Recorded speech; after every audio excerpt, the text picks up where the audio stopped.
चलिए, तो मेरे ख्याल से आप लोगों को ऑयलर थ्योरम सभी को समझ में आ चुकी होगी। अब उसके थोड़ा एप्लीकेशंस पे बात करते हैं। तो हम लोगों ने अभी जो पढ़ा, तो a to the power 5n will be congruent to 1 modulo n, and this is true when GCD of a and n is 1 and n is a natural number। ऐसा ही था स्टेटमेंट में। Yes sir. अच्छा, तो बच्चों इसमें ए पर कोई शर्त नहीं है ना ऐसी, मतलब नंबर थ्योरी चल रही है तो ऑब्वियस है ए इंटीजर तो होगा ही, लेकिन ए भी नेचुरल नंबर होगा ऐसा कहीं नहीं लिखा है। तो फिर हम लोग थोड़ा सा एक एप्लीकेशन समझते हैं, डिस्कशन समझ लीजिए आप इसे नोट करके। 2-3 पॉइंट्स। पहला पॉइंट तो यही है जो मैंने आपको शुरू में बताया कि ये ऑयलर थ्योरम में अगर जो n को आप प्राइम नंबर ले लें तो वो a के साथ रिलेटिवली प्राइम होगा ही और नेचुरल नंबर होगा ही, उसको p मान लें तो ये फर्मा थ्योरम में कन्वर्ट हो जाती है। देन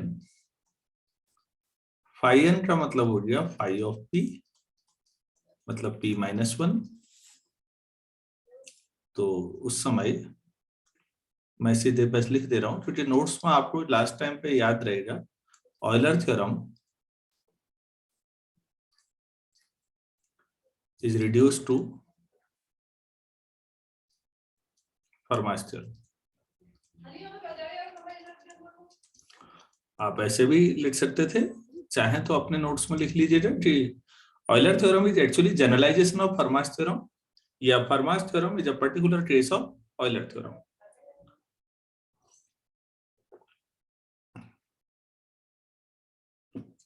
चलिए ठीक है, ये वाला हो गया।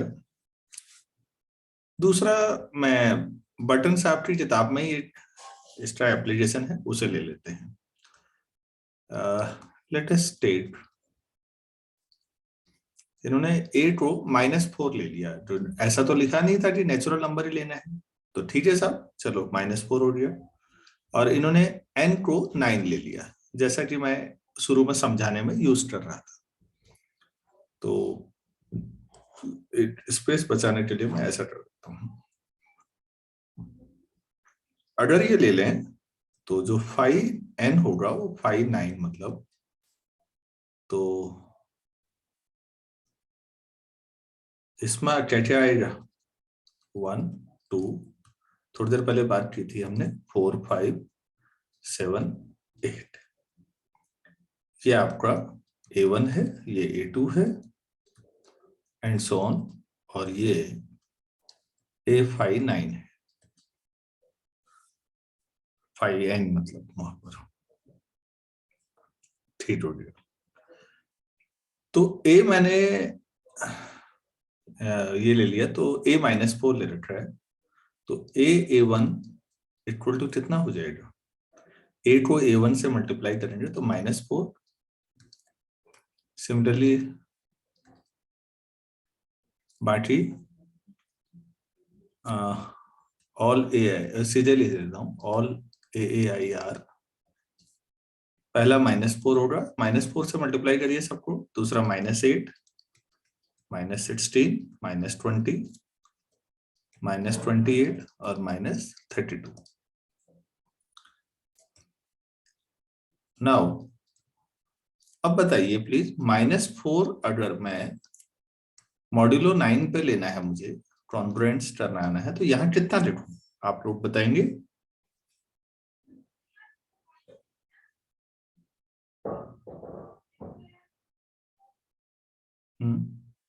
बता सकते हैं?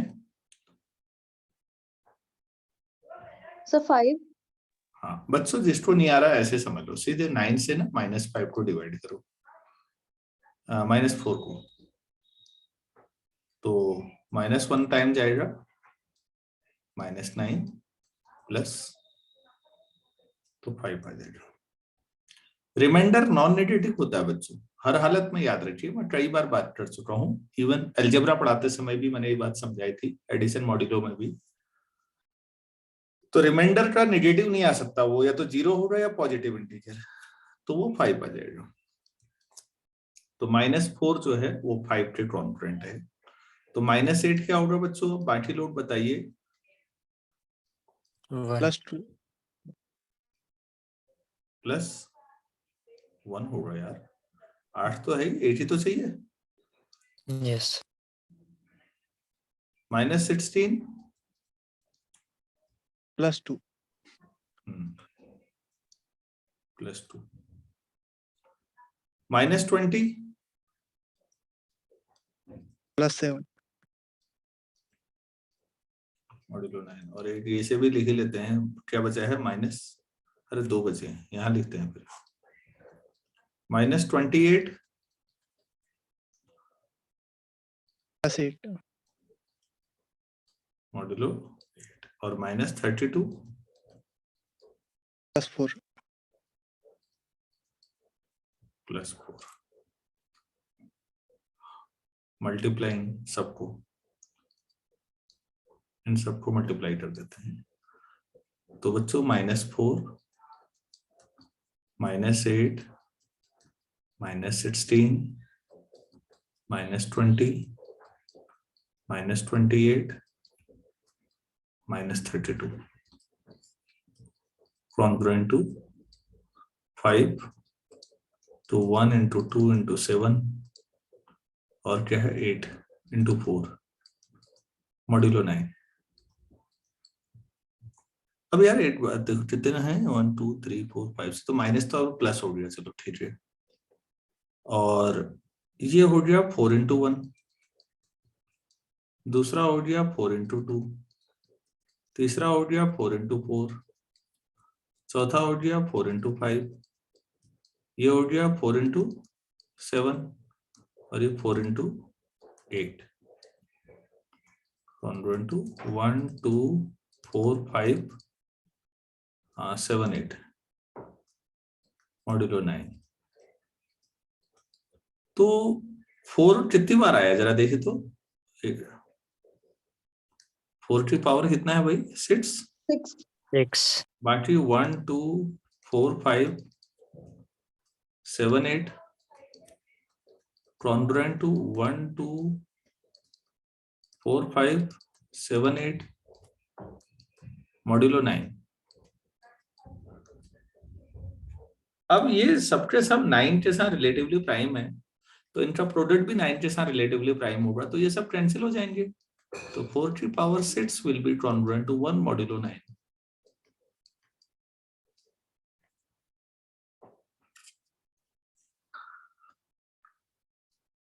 समझ में आया या नहीं?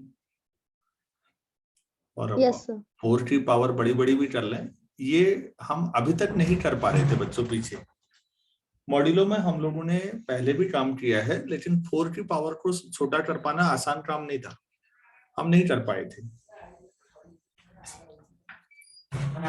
अब हम ये भी सीख गए कि अच्छा ऐसे भी कर सकते थे। ये बटन आपकी बुक में है, मैंने तो केवल उसको आपको समझाया इलस्ट्रेशन को कि हम ऐसा भी कर सकते हैं। 4 की पावर 6 अगर पूछ लिया जाए तो क्वेश्चन ये भी था। एक और एप्लीकेशन है, अब मेरी बुक बहुत पहले की है, मैंने ये सन 2000 में खरीदी थी, MSc 2001 में, और 2001 में तो पेपर दिया तो खरीदी तो 2000 में ही होगी, तो उसी साल 2000 के एग्जाम में आया होगा, या जो मैं अगला बताने वाला हूँ आपको, तो मैं उसको भी ट्राई करते हैं हम इस तरीके से कि ऑयलर साहब ने चीजें आसान बहुत की। एक छोटा एप्लीकेशन और बता देता हूँ।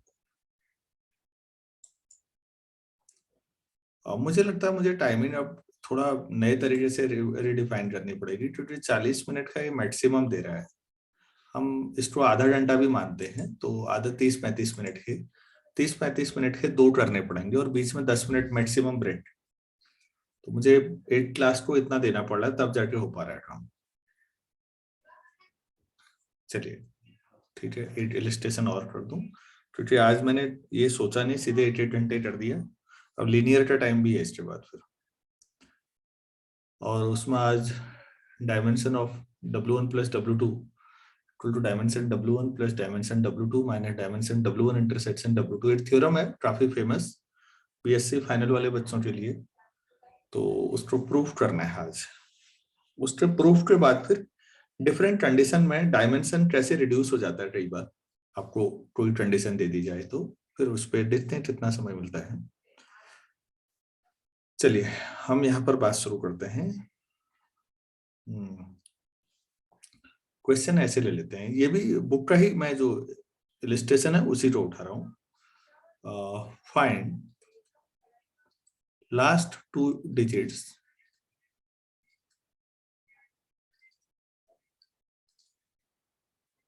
of 3 to the power 256।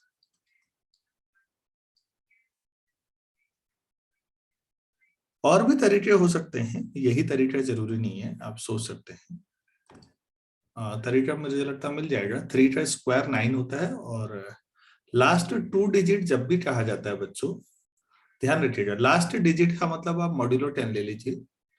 तो 10 से डिवाइड करके किसी नंबर में हमेशा उसकी यूनिट प्लेस की डिजिट आ जाती है रिमाइंडर। ये जानकारी सबको है या नहीं है, ये बताइए पहले। कोई भी नंबर लीजिए, नेचुरल नंबर, अगर आप उसको 10 से डिवाइड करते हैं तो लास्ट में जो रिमाइंडर होता है वो यूनिट प्लेस की डिजिट होती है। सही है या नहीं? सही है सर। Yes, sir. तो बच्चों अब उसका जनरलाइजेशन करो, धीरे धीरे सोचो उसी में। अगर 2 जीरो 100 से डिवाइड कर दें किसी नंबर को तो लास्ट से 2 डिजिट आ जाते हैं। लास्ट से मतलब यूनिट प्लेस और 10th प्लेस के जो डिजिट्स हैं वो पता लग जाते हैं। लास्ट से 3 कहेंगे तो 1000 से करना पड़ेगा, लेकिन नॉर्मली वो बहुत डिफिकल्ट हो जाता है। तो उसमें एक तो मॉड्यूलो ऑपरेशन की मदद से कर सकते हैं, और ये सवाल कई बार आईआईटी पूछती है तो वहां बाइनोमियल थ्योरम की मदद से करते हैं। दोनों अप्रोच हमें मददगारी होती हैं, कभी कुछ कभी कुछ। अच्छा, find last 2 digits of this. चलिए देखते हैं।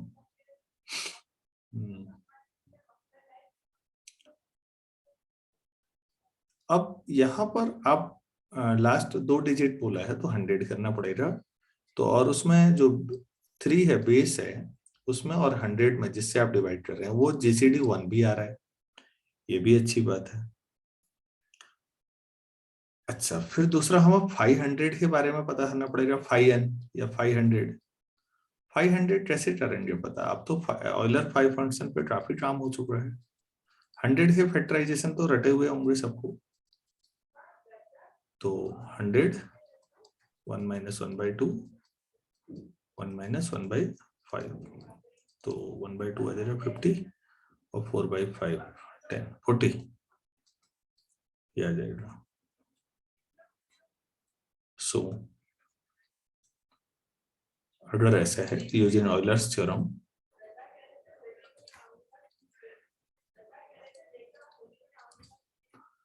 Three to the power 5n मतलब 500 that will be congruent to 1 modulo 100। तो 3 to the power 40 पता लग गया हमको कि 1 होता है मॉड्यूलो 100 इसकी मदद से।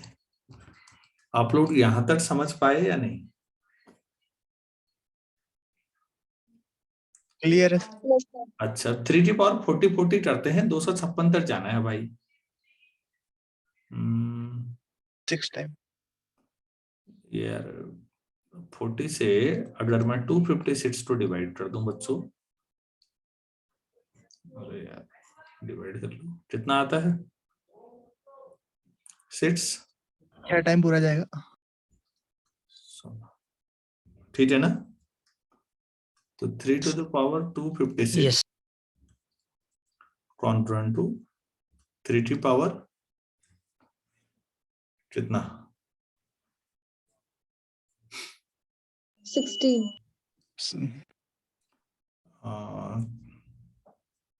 6 into 40 plus 16।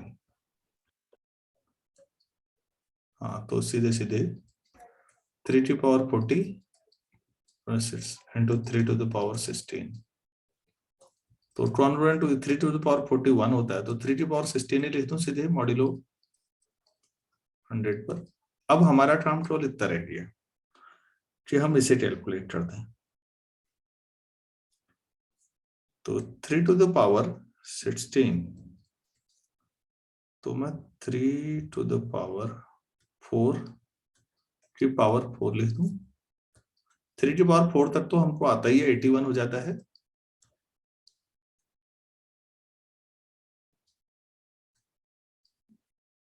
तो मॉड्यूलो 100 करूं अगर मैं, तो 81, तो 81 को लिख सकता हूं -19 की पावर 4 मॉड्यूलो 100। सही है या नहीं? Yes sir. तो 19 -19 की पावर 4 है, तो वो +19 की पावर ही 4 हो जाएगा, 4 बार आएगा, तो माइनस छोड़ दीजिए। 19 स्क्वायर का स्क्वायर, 19 का स्क्वायर कितना होता है बच्चों? 19 इंटू 19 361 होता है मॉड्यूलो 100। 361 में डिवाइड करेंगे तो कितना आ जाएगा? 81 का square. 61 square modulo 100। 61 square 60 + 1 a + b whole square से कर लीजिएगा, तो मैं आपसे जो बुक से उठा दे रहा हूँ 21 मॉड्यूलो 100। ये एक मेथड है, पसंद ना आए तो कोई दूसरा भी फॉलो किया जा सकता है। आ गया है तो ठीक हो गया। बटन की बुक में एक और मेथड भी दे रखा है, इसके अलावा भी बटन से आपने दूसरे तरीके से भी कर रखा है, लेकिन मुझे लगता है ये पर्याप्त है ऑयलर थ्योरम प्रूफ करने का तरीका। और ऑयलर थ्योरम का अगर आप प्रूफ पहले समझ जाते हैं या सीख जाते हैं किसी किताब में, तो इन्होंने चाइनीज रिमाइंडर थ्योरम को नए तरीके से प्रूफ किया जा सकता है इसकी मदद से। तो और कुछ डिविजिबिलिटी के कुछ और रिजल्ट्स भी इसमें मिलते हैं, लेकिन अब अभी तो नहीं हो पाएगा। नेक्स्ट क्लास में मैं इसको आपको बताऊंगा और कुछ क्वेश्चंस फिर इसमें। जो आज बताया उसमें किसी को कोई चीज नहीं समझ में आई है तो बोलिए प्लीज। और अगर आ गया है तो अभी इतना ही करते हैं, फिर 5-7 मिनट के बाद बात करते हैं। Thank you.